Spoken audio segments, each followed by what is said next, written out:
July నెల మొదటి వారంలో మీనరాశి వారి జీవితంలో ఒక స్త్రీ రాబోతోంది. ఊహించని పెను మార్పులు. మిమ్మల్ని చీ అన్నవారే మీ కాళ్ళు మొక్కుతారు. అరుదైన అదృష్టం కలగబోతూ ఉంది. మీరు జీవితంలో చూడలేనటువంటి మార్పులు అయితే ఈ సమయంలో మీరు చూడబోతూ ఉన్నారని చెప్పడంలో సందేహం అయితే లేదండి.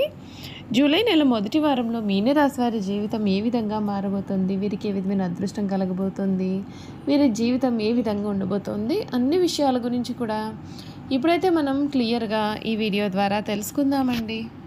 శ్రీ కాళీమాత జ్యోతిష్యాలయం. గుప్త నిధులు కలలోకొస్తున్నాయా? ఇక చింతించకండి. నాగబంధన, అష్టబంధన, అఘోరాలతోటి, నాగసాధువులతోటి అష్ట నిబంధనలు చేయబడును. మీరు ఎక్కడెక్కడో దీని గురించి నిరాశ చెంది ఉన్నట్లయితే ఒక్కసారి గురువు గారిని సంప్రదించండి. నిధులు చూడబడును. చేతబడి అయినా సరే దెయ్యాలు కలలోకి వస్తున్నాయా? ఎటువంటి సమస్యలకైనా ఒక్క ఫోన్ కాల్తో గురువు గారిని సంప్రదించండి. శ్రీ కాళీమాత జ్యోతిష్యాలయం. అంతకన్నా ముందు మీలో ఎవరైనా కొత్తగా కనుక మన ఛానల్ని చూస్తున్నట్లయితే తప్పకుండా వీడియోని లైక్ చేయండి.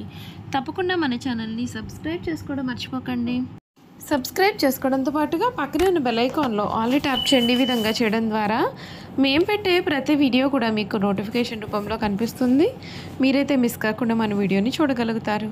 ఇక వీడియోలోకి వెళ్ళిపోయి ఈ మీనరాశి వారి పూర్తి జీవితం ఏ విధంగా మారబోతుంది, వీరి జీవితంలో కలగబోయే పూర్తి పరిణామాలు, మార్పులు ఏ విధంగా ఉంటాయి, అన్ని విషయాల గురించి కూడా ఇప్పుడైతే మనం ఇక్కడ క్లియర్గా తెలుసుకుందాం. మీనరాశి వారికి సమయం అత్యంత శుభప్రదమైన కాలంగా కూడా మనం చెప్పవచ్చండి. మీ జీవితం అయితే పూర్తిగా ఊహించని రీతిలో మారిపోతుంది. ప్రారంభించిపోయే పనులలో ఆటంకాలు కూడా తొలగుతాయి. మీ ప్రతిభతో అందరినీ మీరు ఆకట్టుకుంటారు. ఆదాయానికి తగ్గ ఏ సూచన ఉంటుంది. కుటుంబ సభ్యుల సాయం మీకు అందుతుంది. శ్రీ వెంకటేశ్వర స్వామి వారిని దర్శించండి, మీకు మేలు జరుగుతుంది. మీకు బ్రహ్మాండమైనటువంటి వ్యాపార బలం లభిస్తుంది. ఉన్నత శిఖరాలు అధిరోధిస్తారు. ఆర్థికపరమైన విషయాలు కూడా అద్భుతంగా ఉన్నాయి. సంపద పెరుగుతుంది. గృహ భూ లాభాలు ఉన్నాయి. రుణ సమస్యలు పరిష్కారం అవుతాయి. ధైర్యంగా ముందుకు సాగండి. శ్రీ లక్ష్మీనారాయణ ధ్యానం మీకు శుభప్రదమైన ఫలితాలు అందిస్తుందని చెప్పడంలో కూడా సందేహం లేదు. ఈ మీనరాశికి సంబంధించినటువంటి వారికి ఈ సమయం చాలా అరుదుగా వచ్చేటటువంటి సమయంగా కూడా మనం చెప్పవచ్చు. ఇప్పటి వరకు కూడా మిమ్మల్ని చీ అని చీకొట్టిన వారే ఈ సమయంలో మీ కాళ్ళు మొక్కుతారు అని చెప్పడంలో సందేహం లేదు. మీ జీవితంలోకి ఒక స్త్రీ అయితే ప్రవేశం చేయబోతోంది. ఆ స్త్రీ కారణంగా మీ జీవితం అయితే ఊహించని రీతిలో మారిపోతుందండి. మీ జీవితంలో కూడా అన్ని చక్కటి శుభ ఫలితాలే అధికంగా ఉంటాయి. కొన్ని విషయాల్లో జాగ్రత్తలు కూడా తీసుకోవాలి. కెరియర్ పరంగా ఈ రాశి వారికి చాలా మిశ్రమమైన ఫలితాలు అయితే ఉంటాయి. ఉద్యోగస్తులకు ప్రమోషన్లు, ఆలస్యమే అవకాశాలు అయితే ఉన్నాయి కనుక జాగ్రత్త. వ్యాపారస్తులకు ఈ ఏడాది చాలా లాభదాయకం అయితే ఉంటుంది. ఆరోగ్యం విషయంలో శ్రద్ధ వహించాలి. ఈ ఏడాది మీనరాశి వారికి ప్రేమ మరియు వివాహ జీవితంలో మిశ్రమ ఫలితాలు అయితే ఉంటాయి. జీవిత భాగస్వామితో చిన్న చిన్న గొడవలు జరిగే అవకాశం ఉంటుంది కాబట్టి ఓపికగా ఉండడం మంచిది. ప్రేమ వ్యవహారాల్లో కూడా కొన్ని సమస్యలు అయితే ఏర్పడే అవకాశం ఉంటుంది. శని మరియు రాహు ప్రభావం నుండి ఉపశమనం పొందడానికి మహామృత్యుంజయ శాంతి ధన్వంత మూర్తిగా విష్ణువును ఆరాధించాలి. గురుబలం పెరగడానికి గురువారం దత్తాత్రేయునికి లేదా షిరిడి సాయినాథునికి పూజలు చేయాలి. పసుపు రంగు వస్త్రాలను ఉపయోగించడం, పసుపు నీళ్లతో స్నానం చేయడం కూడా మీకు చాలా మేలు జరుగుతుంది. చూసారు కదండి, మీనరాశి వారి గురించి తెలుసుకున్నారు కదా. ఇక వీరి గుణగణాలు, వీరు చేయాల్సిన జాతకపరమైన పరిహారాలు కూడా క్లియర్గా ఈ వీడియో ద్వారా మనం తెలుసుకుందాం. మీనరాశి వారికి జ్యోతిష శాస్త్రం ప్రకారం ఈ 2025 సంవత్సరం శని సాడేసతి 2వ దశ ప్రారంభం అవుతోంది. ఈ రాశి నుండి నిష్క్రమించడంతో కొన్ని సమస్యల నుండి ఉపశమనం లభిస్తుంది. ఈ రాశి వారికి అక్టోబర్ నుండి కూడా గురుడు 5వ స్థానం నుండి రవాణా చేయనున్నాడు. అక్టోబర్ మాసం నుండి డిసెంబర్ 5వ తేదీ వరకు కూడా చాలా ప్రయోజనకరంగా, అనుకూలంగా ఉంటుంది. మీనరాశి వారికి కొత్త ఏడాది ఆర్థిక, ప్రేమ, కుటుంబ, ఆరోగ్యపరంగా ఏ విధమైన ఫలితాలు రాబోతున్నాయో ఆసక్తికరమైన విషయాలు అయితే మనం ఇప్పుడైతే తెలుసుకుందాం. కెరియర్ పరంగా ఈ రాశి వారికి మిశ్రమ ఫలితాలు అయితే ఉంటాయండి. మీరు ఉద్యోగం మారేందుకు కూడా ప్రయత్నాలు చేయవచ్చు. ఈ కాలంలో మీరు కొంచెం ఓపిక పట్టాలి. కొందరు నిరుద్యోగులకు కొత్త ఉద్యోగం గురించి మంచి శుభవార్తలు కూడా వినిపిస్తాయి. మీరు కొంచెం కష్టపడాల్సి ఉంటుంది. ఈవెంట్ మేనేజ్మెంట్, టెక్నికల్ రంగాలతో అనుబంధం ఉన్నవారికి పనిపరంగా ఈ కాలం బాగుంటుంది. ఉద్యోగులు, విదేశీ ప్రయాణాలు చేసేవారికి అవకాశాలు కూడా ఉంటాయి. ఈ రాశికి సంబంధించినటువంటి వారికి ఆర్థిక పరంగా చాలా సానుకూలమైన ఫలితాలు అయితే ఉంటాయండి. ఎందుకంటే శుక్రుడు లగ్నస్థానంలో ఉంటాడు, సూర్య భగవానుడు లాభస్థానంలో ఉండడం చేత డబ్బు విషయంలో సానుకూలమైన ఫలితాలు ఉంటాయి. బుధుడు 10వ స్థానం నుండే సమయంలో ఆర్థిక పరంగా స్థిరత్వం ఉంటుంది. ఈ సమయంలో మీరు చాలా డబ్బును కూడా ఆదా చేస్తూ ఉంటారు.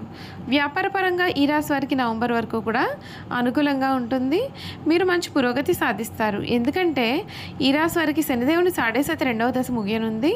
శని దృష్టి కర్మ 7వ స్థానం నుండి తొలగిపోతుంది. దీంతో మీకు శుభ ఫలితాలు అయితే ఉంటాయి.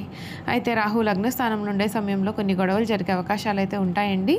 ఈ ఏడాది మీరు సహనంతో సమాజంలో గౌరవం కూడా పొందుతారు.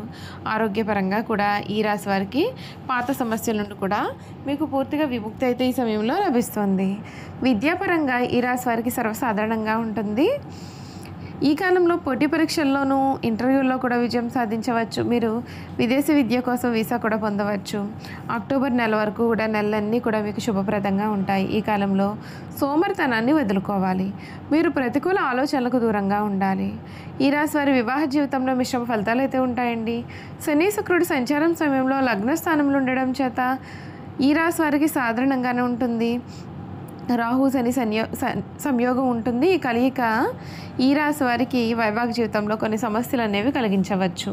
మీ యొక్క ప్రేమ జీవితంలో సమస్యలు ఉండవచ్చు. మీ ప్రేమ బంధం కూడా దూరమయ్యే అవకాశాలు కూడా కనిపిస్తూ ఉన్నాయి. మీ జీవిత భాగస్వామితో మంచి అనుబంధాన్ని కూడా మీరు కొనసాగించాల్సిన అవసరం అయితే ఎంతైనా సరే కనిపిస్తోంది. ఈ రాశికి సంబంధించినటువంటి వారికి, అంటే మీనరాశికి సంబంధించినటువంటి వారికి సమయం ఏ విధంగా ఉండబోతోందో మనం ఇప్పుడైతే తెలుసుకున్నాం కదండి. ఇక వీరి గుణగణాలు కూడా క్లియర్గా తెలుసుకుందాం. మీనరాశి వారి గుణగణాలు చూసుకున్నట్లయితే కనుక వీరు సామర్థ్యం లేని మనుషులను ప్రోత్సహించడం చేత వీరి యొక్క సమయాన్ని వృధా చేసుకుంటారు. మీనరాశికి సంబంధించినటువంటి వారు ఏకముఖి రుద్రాక్ష ధరించడం వలన శుభ ఫలితాలు పొందుతారు. పూర్వభద్ర నక్షత్రం వారు పంచముఖి రుద్రాక్ష, ఉత్తరభద్ర నక్షత్రం వారు సప్తముఖి రుద్రాక్ష ధరించాలి. రేవతి నక్షత్రం వారు చతుర్ముఖి రుద్రాక్షను ధరించాలి. సుబ్రహ్మణ్య స్వామి వారికి అభిషేకం చేయించడం వలన శుభ ఫలితాలు పొందుతారు. ఈ రాశికి సంబంధించినటువంటి వారు కళా సాహిత్య రంగాల్లో మంచి ఆసక్తి, నిపుణత ఉంటాయి. వంశపారంపర్యంగా లభించిన ఆస్తులు వృద్ధి చేస్తారు. ఇతరుల మాయమాటల ప్రభావం వీరి మీద చాలా కాలం చూపడుతుంది. నిదానం అవసరమని నిదానంగా వీరు గ్రహిస్తారు. వంశగౌరవం, మంచితనం చాలా వరకు వీరిని ఆదుకుంటుంది. ఎవరో అద్భుతాలు చేసి వీరిని ఉద్ధరిస్తారు అని చాలా కాలం పాటు వేచి చూస్తారు. ఆ విధంగా వీరు విశ్వసిస్తారు. చివరకు వీరే కష్టపడి అనుకున్నది సాధిస్తారు. చూసారు కదండి, మీన రాశి వారి గురించి అయితే క్లియర్గా తెలుసుకున్నారు కదా. ఈ వీడియో కనుక మీకు నచ్చినట్లయితే తప్పకుండా వీడియోని లైక్ చేయండి. తప్పకుండా మన ఛానల్ని సబ్స్క్రైబ్ చేసుకోవడం మర్చిపోకండి. సబ్స్క్రైబ్ చేసుకోవడంతో పాటుగా పక్కనే ఉన్న బెల్ ఐకాన్లో ఆల్ని ట్యాప్ చేయండి. ఈ విధంగా చేయడం ద్వారా మేము పెట్టే ప్రతి వీడియో కూడా మీకు నోటిఫికేషన్ రూపంలో కనిపిస్తుందండి. మీరు మిస్ కాకుండా మన వీడియోని చూడగలుగుతారు. Thank you for watching.